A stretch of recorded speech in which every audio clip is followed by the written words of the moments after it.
Fala pessoal, sejam bem-vindos aqui ao canal e realmente agora o jogo mudou. A gente precisa de uma mudança de rota aqui quando a gente fala dos fundos imobiliários para 2024. Por quê? Porque o cenário está piorando, tá? O que que acontece? A gente tinha uma clareza que a queda da taxa Selic beneficia os fundos imobiliários. E foi isso que aconteceu, né? 2023 foi um ano excelente para os fundos imobiliários. O começo do ano de 2024 estava com uma expectativa muito boa, mas agora tudo mudou, porque a gente não prevê mais uma queda da taxa Selic e isso nos motiva a olhar muito para os fundos de papéis agora e fundos de tijolos mais para o longo prazo. Presta atenção aqui que eu já vou te mostrar isso agora. Primeiro ponto que a gente precisa analisar aqui, muito importante. O Boletim Focus faz algumas projeções, tanto para a inflação quanto para a taxa Selic. Não é uma previsão do futuro, mas é um desenho do cenário atual e as expectativas futuras. E isso faz preço, né? Isso mexe com o mercado. E qual que é o ponto aqui mais importante? Taxa Selic para esse ano deve fechar em 10,5%. 10,5% é o que está agora. Então, assim, o mercado já não espera mais queda da taxa Selic para 2024. Talvez para 2025, mas ainda é muito incerto. Então, o que que a gente vê? Aquele grande movimento de queda da taxa Selic que impulsionou os FIIs não acontece mais. Então, agora a gente precisa ser muito mais criterioso nos FIIs que a gente vai comprar. Tem boa oportunidade? Tem sim. A gente ainda vai falar sobre isso. Outro ponto aí bem importante, outra ressalva bem importante aqui também. Expectativa do IPCA subiu de 3,90 para 3,96. O que é o IPCA? É a inflação. Parece pouco esse aumento? Até é pouco, né? Mas é uma sequência de altas. Então todo mundo está esperando que a inflação vá subir mais. Então a gente vê esse cenário: taxa Selic estagnada e inflação subindo. Por que que isso é positivo para os fundos de papéis? Porque eles são indexados, eles remuneram ali na veia, mês a mês, tanto a taxa Selic quanto a inflação. Então, esses fundos de papéis, que já estão pagando bem, devem continuar pagando bem, né? Eu venho falando para vocês aqui há muito tempo. Não se esqueçam dos fundos de papéis, né? Eles são muito bons e aí a gente já começa a ver algumas remunerações importantes que eles podem pagar esse ano. Veja essa notícia aqui que eu já estou compartilhando na tela. O BTG Pactual, né, os analistas do BTG, listaram aqui 19 FIIs que podem pagar até 12,8% em dividendos, né? Então, é bem natural a gente pensar agora que a gente vai continuar conseguindo ganhar aquele 1% ao mês com os fundos imobiliários de papéis. Eu vou descer aqui, colocar a lista na tela, porque eu quero falar alguns pontos aqui importantes com vocês. Olha só, primeira coisa, a gente vê aqui o KNP. Por que que eu estou pegando ele aqui como exemplo? Porque ele é um fundo que ele remunera praticamente todos os contratos que ele tem lá dentro são atrelados ao IPCA. Então, se o IPCA disparar, esse fundo aqui, o Canip, vai pagar mais. Então veja que interessante, o dividend yield anualizado dele está em 9,9% ao ano. Tá? Então aqui o pessoal dessa matéria pegou o último dividendo que esse fundo pagou e transformou aquilo num valor anual, só para a gente ter uma referência. Então veja que o CDI, fundos imobiliários atrelados ao CDI, tem pago mais, né? Que é o caso do KNCR11, que está com dividend yield anualizado nesse momento de 11,5%. E, por exemplo, o KNSC11, que tem um pouco dos dois, né? Tem um pouquinho de CDI e um pouquinho de IPCA, está pagando 10,4% anualizado, né? Então veja que esses fundos estão pagando mais do que dois dígitos, né? Então se a gente pegar até aqui o KNSC como um exemplo, só para a gente ter um pouco de noção, né, do que ele tem dentro dele, né, do quais são os títulos que compõem esse fundo. Eu posso entrar aqui dentro do site do Investidor 10, então veja, ele está remunerando aí 10,4%, né, de dividend yield, ok? Um fundo que está bem positivo aí nos últimos 12 meses, mas eu vou descer aqui até a parte final dessa tela, porque tem uma informação legal aqui que eu não sei se todo mundo conhece, mas é isso, ó, o relatório gerencial. Veja, eu vou clicar aqui em abrir e ele já me mostra o relatório gerencial que a gestão do fundo faz. Então, olha só que importante. Esse fundo aqui, ele remunera IPCA mais 8,53% em média e CDI mais 3,63%. Então veja, se a inflação ficar mais ou menos em 4% no ano, mais 8,5% vai pagar mais que 12%, né, no próximo ano.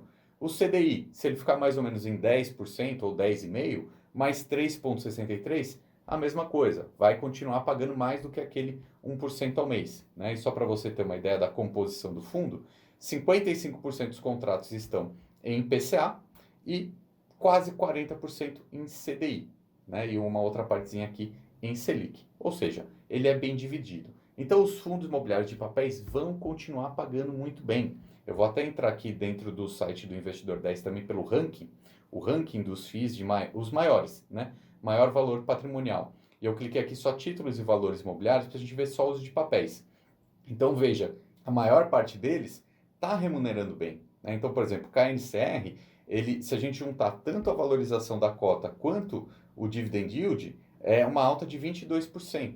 Veja que tem alguns fundos com problemas também, né? IRDM e o HCTR não são fundos tão bons assim. Né? A gente tem alguns fundos bons que eles entregam retorno tanto na cota quanto no dividendo. Alguns outros vão ter problema. Inclusive, eu até convido você a pegar o link que está aqui na descrição para se cadastrar na minha lista de e-mails. Eu tenho uma newsletter, né, que eu chamo a newsletter do lucro, e justamente eu falo muito lá sobre fundos imobiliários, especificamente. É um espaço extra onde eu posso trazer mais conteúdos além desses aqui do YouTube, tá bom? Newsletter gratuita, então pode se cadastrar no link aqui na descrição, beleza? Agora, por outro lado, os fundos imobiliários de tijolos é uma oportunidade? No meu ponto de vista, é uma oportunidade só para o longo prazo. Para o curto prazo, a gente não espera uma remuneração tão grande. Então, veja, deixa eu compartilhar algumas notícias aqui importantes com vocês. Olha só, os fundos de tijolos zeram ganhos em 2024 e são os papéis que estão sustentando o mercado. Mas, por outro lado, eles estão ficando mais baratos. Então, se a gente vê fundos imobiliários baratos, a gente pode comprar para o longo prazo. Quer ver só? Eu vou só passar aqui nessas notícias rápidas. Eu vou clicar nessa daqui com 3 fundos de escritórios baratos, tá? Presta atenção. Um outro jeito de comprar fundo imobiliário barato é com emissão. Então veja, o MXRF11, por exemplo, está com uma emissão de cotas anunciada. Vou deixar um link aqui em cima, onde eu explico mais sobre subscrição. O KNCR esteve em subscrição nesses dias. É importante você, como investidor de FIIs, saber, tá bom? Agora vamos lá, vamos ver quais são esses fundos de escritórios baratos nesse momento. Então veja, ele lista aqui o HGPO11, ele lista o RBR Properties e o Telos Properties. Então, olha só que importante. Deixa eu pegar aqui essa parte da notícia que fala do Telos, que é o TEP11, né, que eu acho que ele é um fundo interessante para a gente ver essa questão. Por quê? Olha só que relevante, a vacância física desse FII está zerada. Então veja, é um fundo imobiliário que, independente do cenário da taxa Selic, ele está performando bem. Eu até já fiz uma entrevista com os gestores do TEP, eu acho interessante que eles têm uma estratégia lá, que é comprar os fundos e trabalhar muito com reforma. Né? E eles conseguem, através da gestão mesmo, né? do dia a dia ali do prédio, eles conseguem gerar mais valor através dessas reformas mesmo que eles fazem. Né? Então é um fundo que está performando super bem e aí a taxa de juros caiu. Esse fundo vai cair também. Todo fundo de escritório, de shopping vai cair. Né? Então se você está vendo seu fundo imobiliário cair, é por isso, é por causa dos juros. Agora eu te pergunto, será que de repente você comprar mais barato um fundo que está performando bem, que tem bons imóveis, não é uma boa oportunidade? Com certeza, mas não para o curto prazo. Vamos pegar também aqui o TEP como exemplo. Vamos colocar aqui no Google mesmo para a gente ver. Em 5 dias, uma pequena queda. Em um mês, o fundo caiu 3,65%.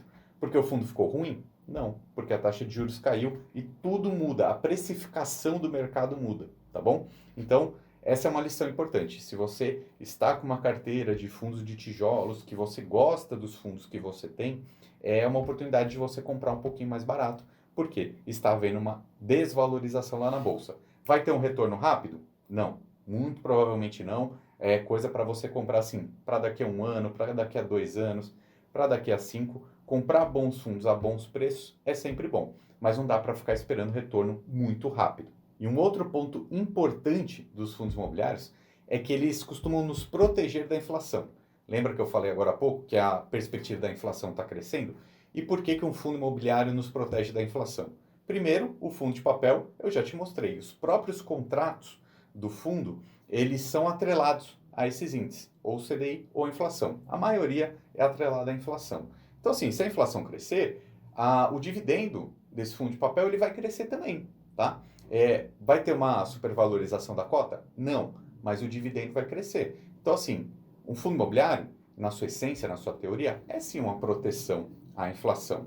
Agora, quando a gente fala de fundos de tijolos, vou até compartilhar essa notícia aqui na tela, porque também existe sim uma proteção contra a inflação. Como?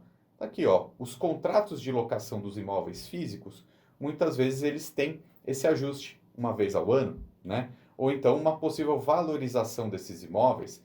Por isso que a gente fala que fundo de tijolo é sim uma questão de longo prazo. O fundo de papel a gente já vê a correção ali na veia, no dividendo mensal. Fundo de tijolo é algo mais espaçado, tá bom? Então uma composição de carteira é sempre interessante e deixa aqui embaixo a sua opinião que eu quero saber, ok? Meu nome é Ricardo Natali, um abraço e até mais.